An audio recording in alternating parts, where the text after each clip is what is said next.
traveling, it's fucking awesome. Yeah. But I definitely should have bought that fucking Z06 Corvette and stayed my ass at home and just stuck to my routine, chugging energy drinks and being unhealthy and rich.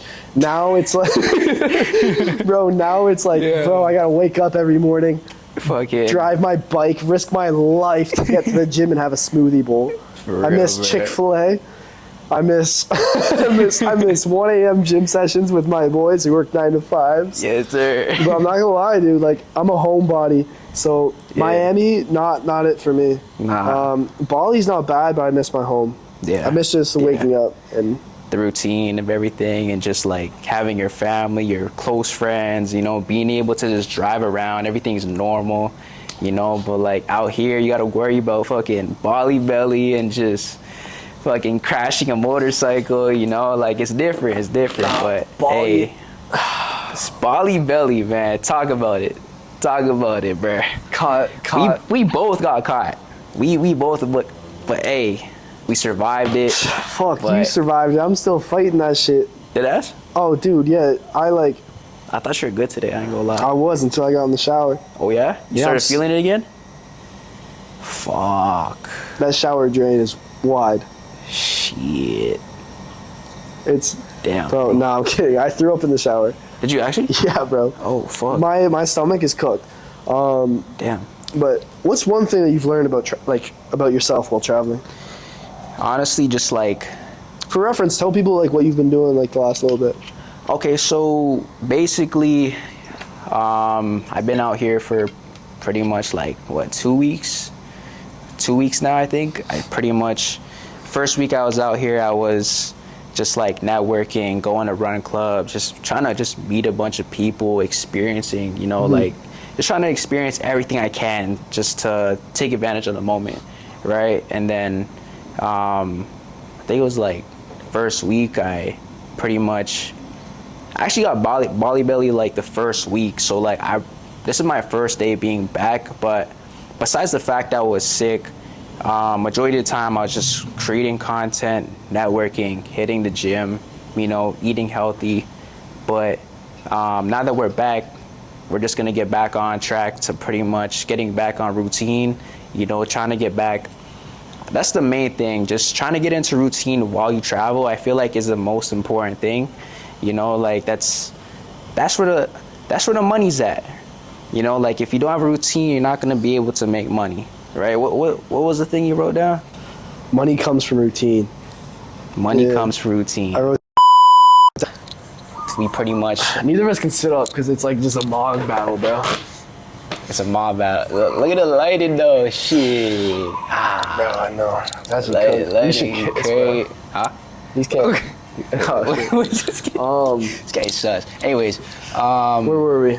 Like I was saying, routine comes from the money. Wait, what? Yeah, routine. So money comes from routine. Money comes from the routine.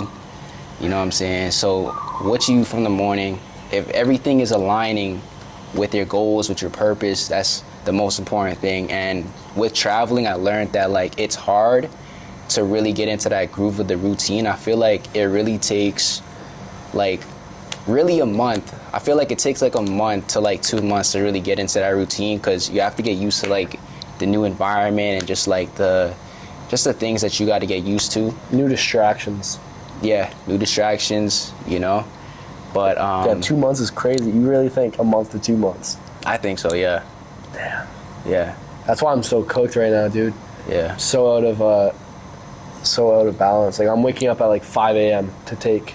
And that's another thing too. We're in a whole different time zone, so it's like you gotta literally change your whole routine. So I feel like for our brains to really get adjusted to that, it takes like about 21 days to like. Yeah. Just depending on who you are. Like if you're a very disciplined person, I feel like you can get it sooner, but a month to 2 months is generally like the time it takes to get used to that new routine.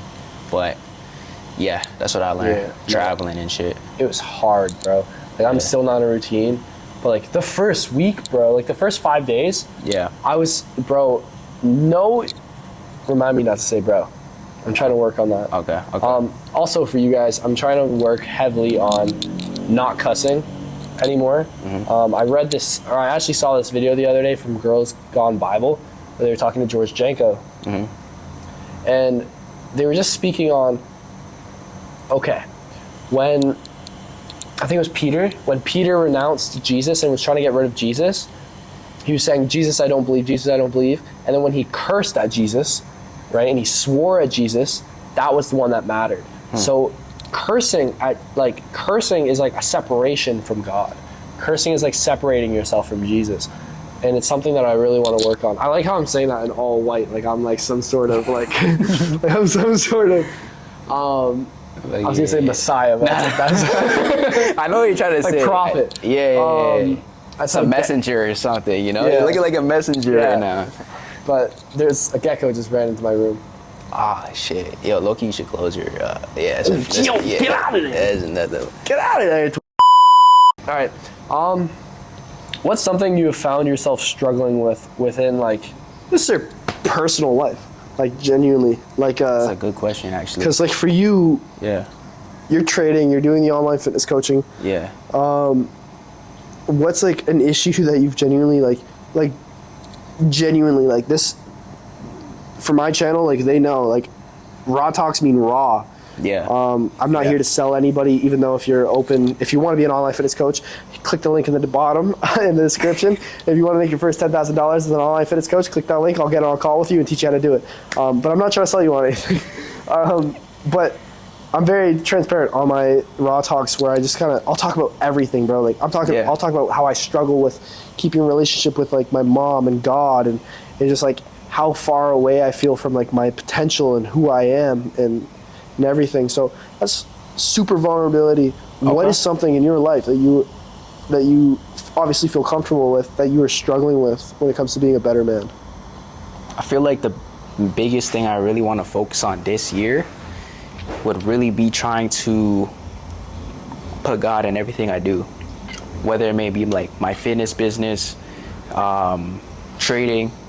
You know, I want to make sure that I'm glorifying God in everything I do this new year, you know, because last year a lot of it was like glorifying me, glorifying my ego, you know what I'm saying, just trying to prove that I'm some type of high status person, right?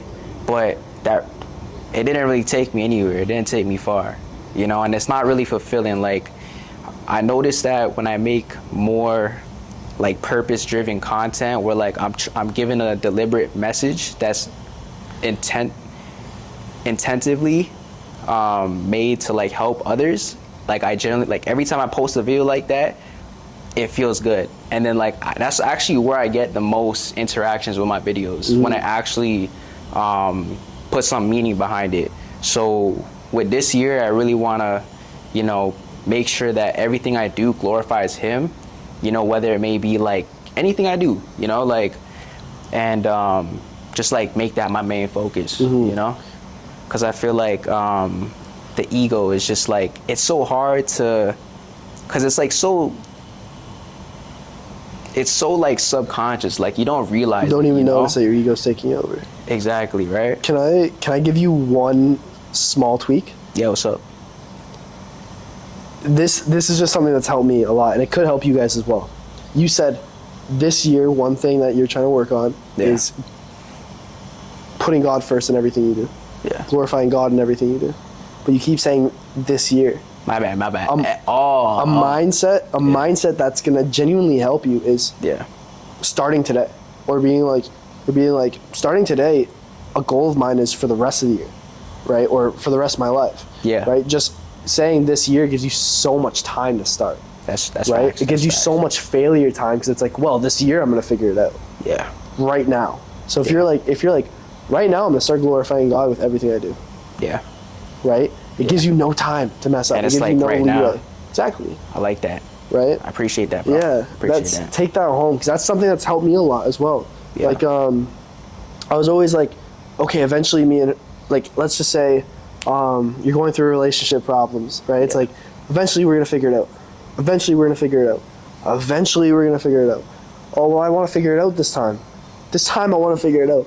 But in reality, if you just go right now, restart, what's the problem? Figure it out. Start fixing it now. You give yourself no leeway. You give yourself no failure time. It's the same with business. When you're in a business, I always do the relationship and the business and everything, but I don't mean to do that. It's just how my brain works. Even in business, it's like, okay, you have a issue with your DM setting. Okay, well, I'm gonna work on that this week. Give yourself a lot of leeway, and then all of a sudden the week's gone. You never worked on it. But if you realize there's an issue, can we work on that right now? Assess it, get it done. You'd be surprised that if you just started acting on everything at the exact moment you realize there's an issue, if you just start acting on it at that exact moment, 99% of your problems in life will be solved if you start acting on it the exact moment that there's a feeling behind it. Because having a feeling behind an action is the most powerful thing you can ever do. So if there's a stress and you're like, oh, I'm not getting enough leads, right there, right then, well, there's that anxiety of not getting enough leads. Act on it, because that anxiety is going to fuel you. It's going to fuel you to actually do the work, rather than like 2 weeks from now when maybe that anxiety is not as strong because you're not in that current mindset. You're not going to act on it as hard, right? So always act in the moment of the thought, because that's when the emotion is going to be behind it. And when you have emotion behind a thought, that's where like the magic happens. That's where the action actually gets taken, and that's when everything genuinely gets done. Like, that's probably one of the most impactful things that I've ever done. I forget where I read that, but I kind of use a 3-2-1. I can't say it anymore. F it rule. So I'm trying not to swear. Yeah. But 3-2-1 screw it, or a 3-2-1 do it kind of rule. But it's just F it has such a bigger. It feels so much harder. It feels like it's like fuck it, man. Yeah, and just jump in. That's actually what got me 75 hard. Got me through all the ice plunges. Yeah. Bro, I seen those actually. Like when you went in that leg, I was like, bro, this guy's hard. This guy's cold. I'm gonna redo it. I'm gonna redo it. That's when you go back. I'm gonna redo 75 hard when I go back, but it's gonna be a little bit different. It's okay. This could actually be the topic of the entire video. Money can make you soft. Yeah. Having a business and being quote unquote happy has made me soft, dude. It's made me soft. When I was broke, bro, oh my gosh. I was running in like minus 15 Celsius. I was running shirtless. You can go back on my Instagram and find videos of me running like 5-7K shirtless in a blizzard, slipping on ice, just going, because they were such a fuel to me where like it's like I had nothing else. Yeah. So it was all I was doing. I had no girlfriend, no friends, no money, nothing. Also on top of that, I think I was happier when I had no money. When I didn't have this business and I didn't have the stress that comes behind it. This is going to probably change in a couple months when I figure things out. This is the beauty of these raw talks. But sorry for rambling. It's just, dude, like when I think about like the small moments sitting in the car, like let's say after like a shitty shift, and I'm sitting in the car with one of my boys, like chugging pre before I go into the gym and just hit my lift, and like I can barely afford Taco Bell. Like I have some better memories in those situations, in those scenarios, in those times of my life than now. I find myself waking up with more stress, more anxiety now, but I think the more stress, more anxiety leads to bigger action, which leads to bigger results, which leads to more pressure, which leads to more anxiety. And then it's just a constant thing where until you're really up and everything, like millions, and everything runs itself, I think you gotta work in that state of anxiety. But sometimes I do miss like just like the calmness of having literally nothing, because now there's a fear of losing it all, and it's hard to enjoy like any calm. It's hard to just sit back and relax when you have a successful business or a business that's growing rapidly, because you constantly feel like shit. There's a lot to lose. There's a lot to lose, and if I'm not working right now, it could all go away. That's a fact. Yeah. That's a fact. Like Jalen, you probably saw while we were surfing. I literally talked to you. I was like, damn, I haven't been able to not be stressed in a while. Yeah.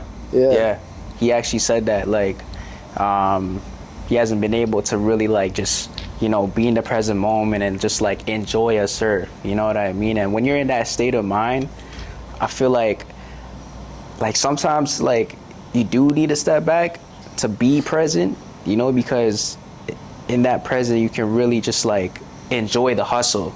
You know what I mean? So Like, it's a mix of both. You need to have like a balance of both. But yeah, it's good to have that like that mindset of, you know, that pressure and just try to keep getting higher and better, you know? So What would you do if you had $1 billion in the bank? $1 billion? Right now, what are you doing right now, very second, if you have $1 billion in the bank? To be honest, bro, I'm buying a big piece of land, Yeah. right? My closest peoples, right?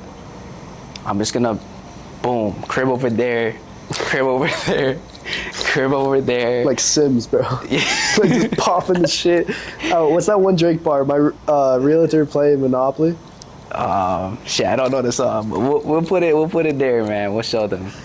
But like, yeah, probably like somewhere like, I want everything self-sustaining, so we'll have like our own food growing and all that stuff. Families is good, you know what I'm saying? $1 billion, damn, that's a whole lot of money. First thing Like, I do is take my mom on my mom and dad on like trips everywhere. That's another thing. Pay too. off a couple That's houses for another the thing, too. family. Yeah, Just yeah. trips with the family, because it's hard. Like, you don't feel as homesick when you bring the fam. Exactly. You bring the family. Exactly. That's a big thing. Like, bringing your parents and giving them the experiences like that they can't even afford. You know what I mean? Like, I feel like that would be such a big accomplishment. You know.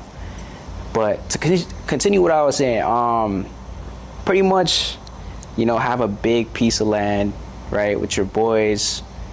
You have your wife. You know what I'm saying? Everybody got their wife and shit. And then, like, whenever we want to link up, we just, you know, we'll have, like, a nice meeting place in the middle where we all just chill and stuff. But $1 billion, bro. Honestly, I do some, like, what's that word? Philanthropy? Philanthropy? Like what Mr. Beast does. Yeah, philanthropy. I think so. I do a lot of that, to be honest. Yeah. Like, I just, like, go around the world, like, helping people, like, giving people opportunities, teaching people things. Like, once my family's good, then I'm gonna start like giving back, you know, and I feel like that's what I do, cause like it's just more fulfilling. Like, it gives your life purpose and it feels good, because I don't know if you knew this, but I would go to like the DR like yearly, and I'll do like big giveaways. So last year I went to DR, and I kind of like solo tripped it. Like, this was my first solo travel, and I met a dude like that was like kind of like a local, but he's from the States, but he's been living there for like quite a bit, I guess. And pretty much we were just like walking around town, and I had a bunch of stuff. Like, I had like a bunch of shoes that this guy gave back to me back home. And then we met up with like this organization, nonprofit, and they're like doing, like, they help like the poor and stuff. So like pretty much we went into like schools, and we started giving away like shoes and just like food and candy and money, and we're just like, it was a W feeling, I can't lie. Like, all the kids are just amped, you know, and it's just like, I feel like that's just like way more better than like if I was to pull up with like the craziest whip and be like, yo, what's good? Like, yeah, it's cool, but like when you give someone something, it's way more better. Like, it feels way high, like way better, you know? It's beautiful. One of my favorite things that me and Nigel were doing in Miami were just like, you'd be surprised how impactful it is to just pray for somebody with them. We would go to like vivid memory, like, again, like, these are the things you don't see recording. Like, it's just like, I hate talking about it, but it just came to my mind when you thought about giving back. It's like, sometimes it can just be the energy and the spirit. Yeah. Like, we went up to this one guy in a Wendy's, and he asked for like some food when we're done. So we just bought him food rather than giving him our scrap food, and then gave him some cash. Nigel actually like bullied me a little bit because I had a lot of I had like a decent amount of cash on me, and I pulled out like you know, like I think like 20, 30. But I had hundreds in there. he's like, what's your favorite number? And I was just counting. I was like 22, and he's like, all right, give him 22 bills. I was like, so I started like counting, like, not bills, like hundreds, but like, sorry. So I gave him, I forgot how much I gave him, but it was like 22 separate bills. But that's not the point. It was just funny because he caught me like he made me be more generous than I was gonna be. Jeez. But it was funny. And then we prayed for him. Yeah.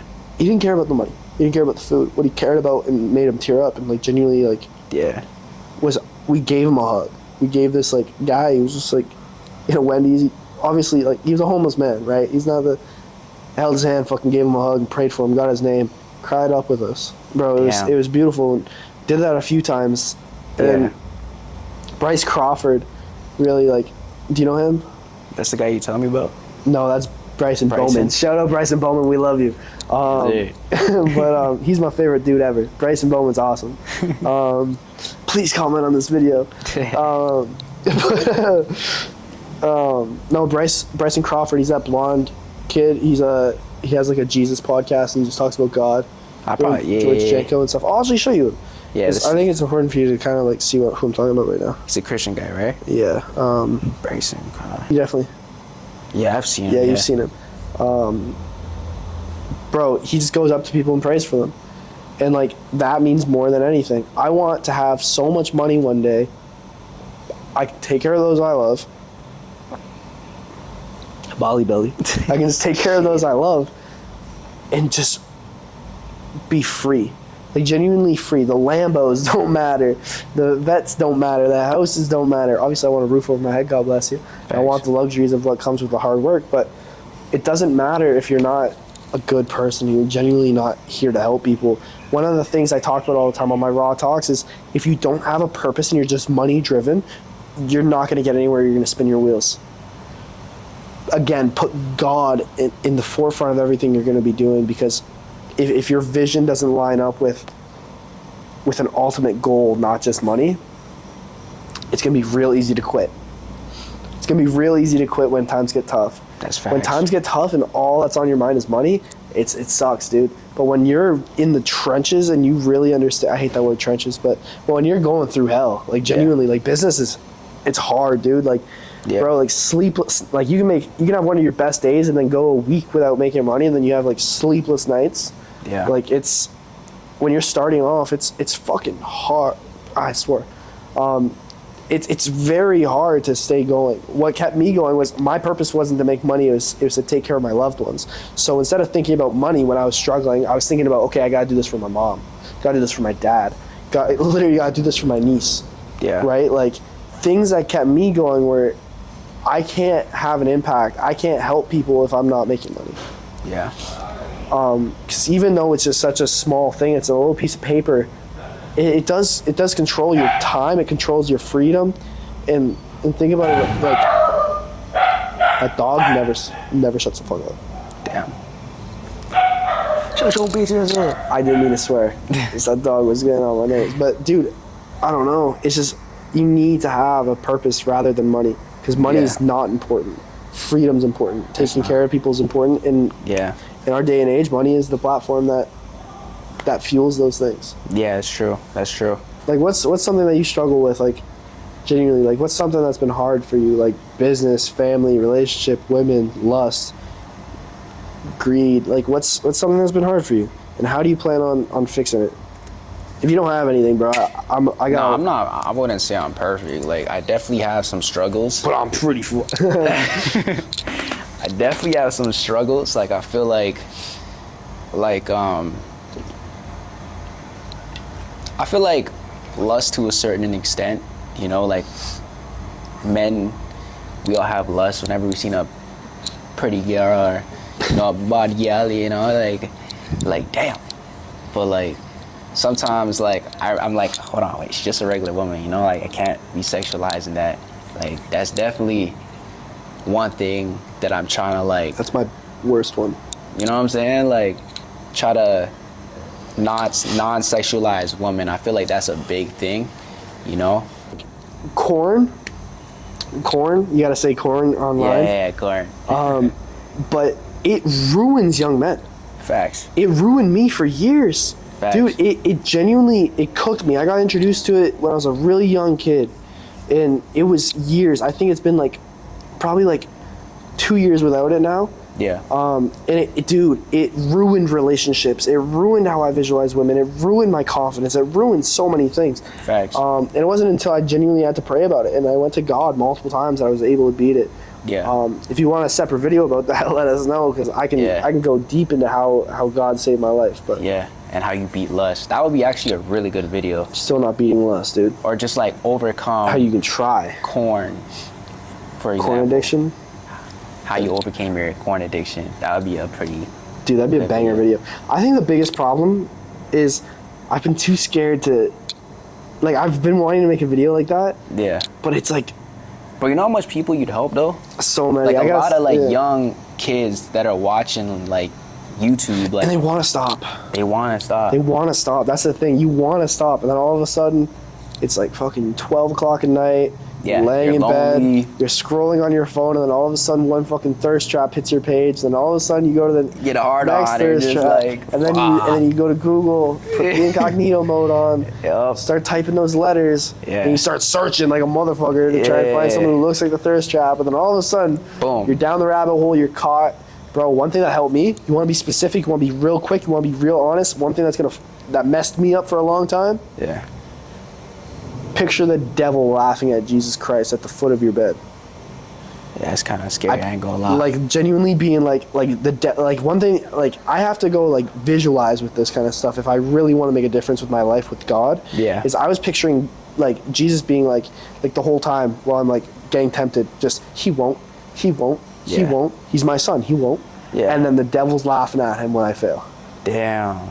That's a crazy analogy. That's all But that's I a good picture. analogy, though. It's You need that fear. messed me. You need that fear. That's the fear of of the Lord. God. Yeah, exactly. That's the fear of God. That's it.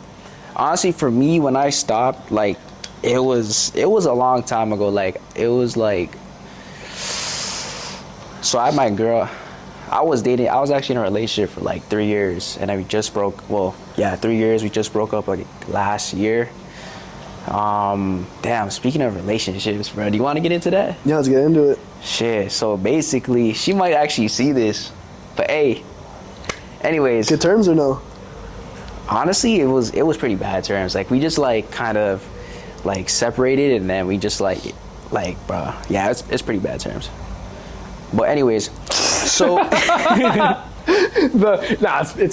It's bad. It's bad. But anyways, so I was like, what, like 16 at the time. 16 at the time. I'm now like 21. So like we broke up. I think I was like 19. Yeah, 19. And I was turning 20, right? This is, how old is she? she's 2 years younger than me. So it was like, hold on, it ain't weird though, because listen, hear me out. See how I ask the important questions? Hear me out Okay, now. Chris, come on out now. Chris Hansen walks out of the corner. Hear me out, bro. When I was 16, she was 15. So it was like, you know what I'm saying? Like, it had that good like ratio of like age gap, right? Anyways, that's not the point. We ain't here to talk about the age difference. Voice crack. That's not the point.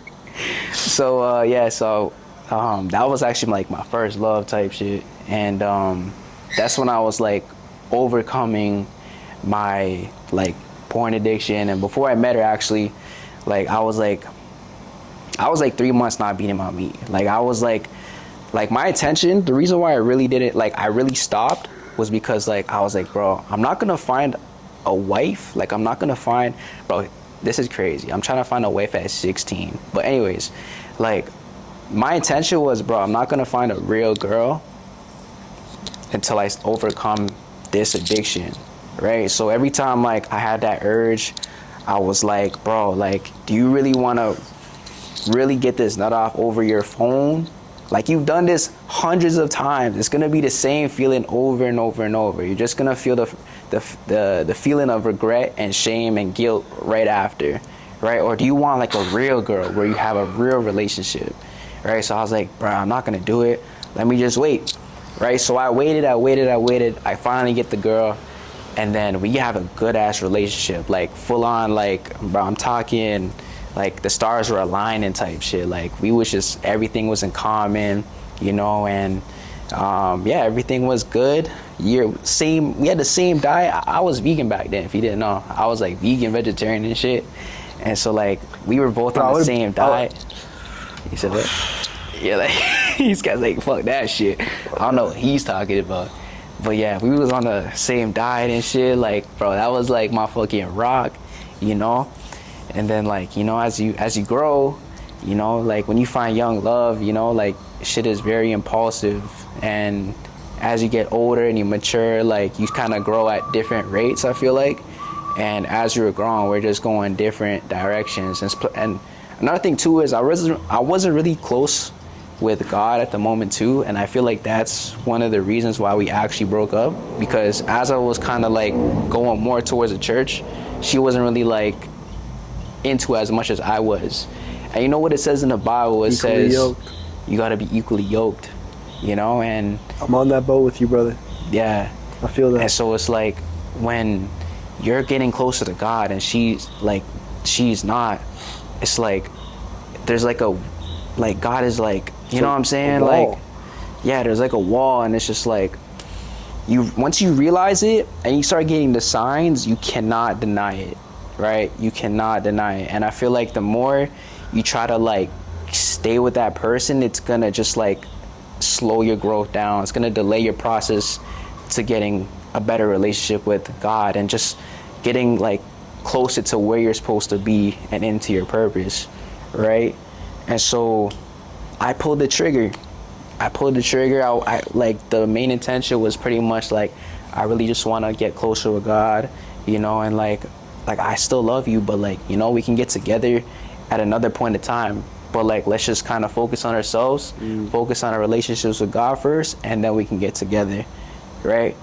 So I pulled the trigger, and then she also was on that same. Where were we? Just on like. I think a big thing with relationship is ask God. Yeah. Bro, if genuinely, dude, I've been freaked out. There's been women in my life where I'm like, Lord, give me discernment. Like literally, if this is not the woman for me, remove her from my life. And it works. Yeah. It works. Yeah. She'll leave. Like literally, I had this one, like, sounds bad because I love my ex to death. Like I genuinely love her. She's a great woman. Any girl, this isn't a red flag. I just genuinely like. She's a good girl. How it is. Good girl. Just Yeah. not working, I guess, right now, or just doesn't work. Yeah. But dude, I asked God when we were stressed out. I was like, God, give me discernment. Is this gonna work, or is this not the one? Like, what's going on? The next morning, bro, I woke up to a this isn't working text. That's crazy. Like the next morning, and things were going good. Yeah. Like it's actually insane how. I mean, it wasn't going good. One thing I've learned is I'm the problem. I'm the problem, 100%. Every relationship I have, I'm the problem. I think a lot of men need to learn this. You need to look inwards. Maybe you're not the problem, but a lot of men and being friends with a lot of dudes, it's annoying. A lot of you guys are pieces of fucking dog shit. Like I'm the problem, but I'm not as bad as some of you. Like I used to have this one friend, bro, he did everything abusive but beat her, I think. And he would still find reasons to blame her for everything and make her feel like shit and make her say sorry. That's crazy. And they're still together to this day, but it's crazy.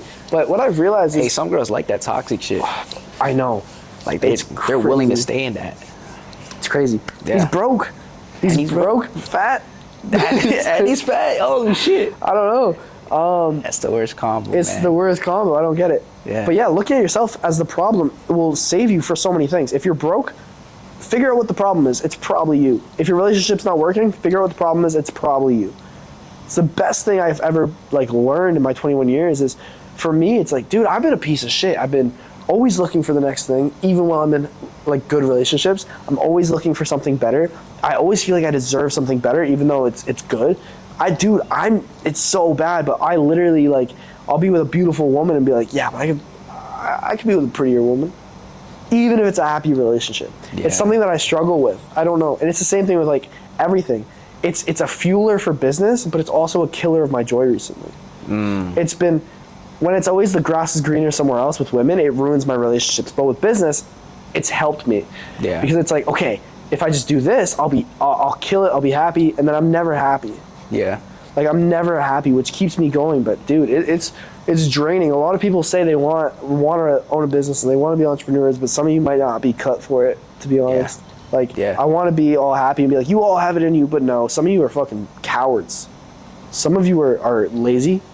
Some of you just don't have it in you. Like, some of you just aren't built in the way to work for yourselves.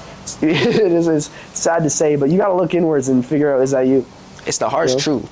It honestly is the harsh truth. You know what I'm saying? Like, you can't make it sound any better than that. I know some guys making crazy. Max Hagen, for example, comes from a great family. They're all he comes from a well-off family. Nothing to say bad against him. He comes from a great family. His dad's so nice. He's so nice.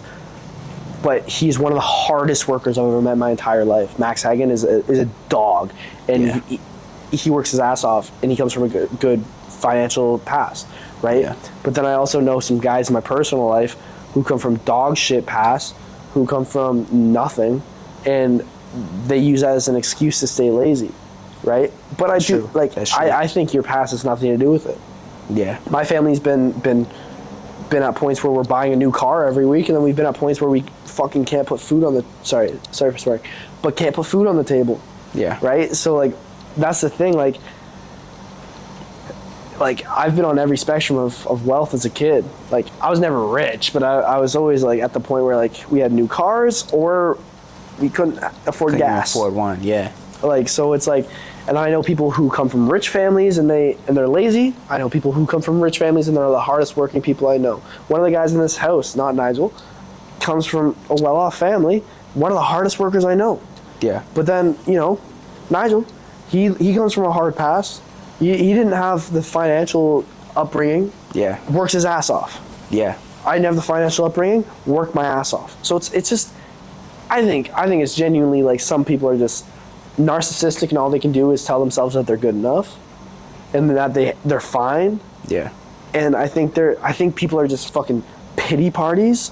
Sorry for swearing. I think people just throw too much of a pity party, like, oh, like, because this and this and this, I can't make it happen. Like, I know two guys who have had really the exact same upbringing. One of them is abuses his girlfriend. He's fat, he's lazy, he doesn't work, and he's broke. One of them didn't have a great upbringing. My buddy Cruz, he's open about it.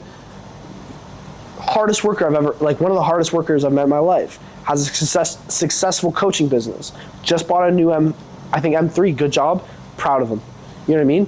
Two guys with very similar like childhoods and backstories with their dads basically doing the same thing, their families in the same positions. Two different branches. One went the pity party route, and Cruz worked his fucking ass off. Sorry for swearing. Worked his ass off.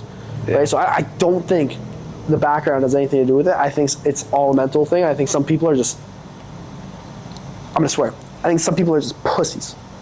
I think some people are just pussies and don't have it in them, and they're just pity party. Because I think everyone has this two ways they can go, and some people just choose the easy way, which is self-pity, and then complain the rest of their lives. And some people have this look inward and go through this pain and this suck for a long time until they break out of it and they can go somewhere with their life.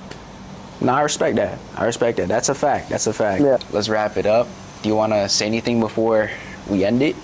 Yeah, absolutely. Off of that, yeah. I absolutely have something to say. All right. So here's the thing. If you just listen to that and you were choosing to have your life go this way, where you are a hard worker and you have a good physique, click that link in the bottom and I'll help you make your first $10,000. It's an online fitness coach. Bali belly is killing me. Yeah. Hey man, I'm dead serious. If you're genuinely a hard worker, because the problem is a lot of people will click that link and they suck. A lot of these guys don't have good physiques, they're lazy, they come to me expecting everything like just to work out, and then second times get tough, they quit. So dude, if you're genuinely trying to get in business and you genuinely have a good physique and you want to make money off of it, dude, click that link. Change your life. Even Jalen agrees. With that being said, make sure you like, comment, subscribe. You know what I'm saying? If you want another Raw Talk part, make sure you leave that in the comments. Turn on post notifications. That being said, we signing out. Peace.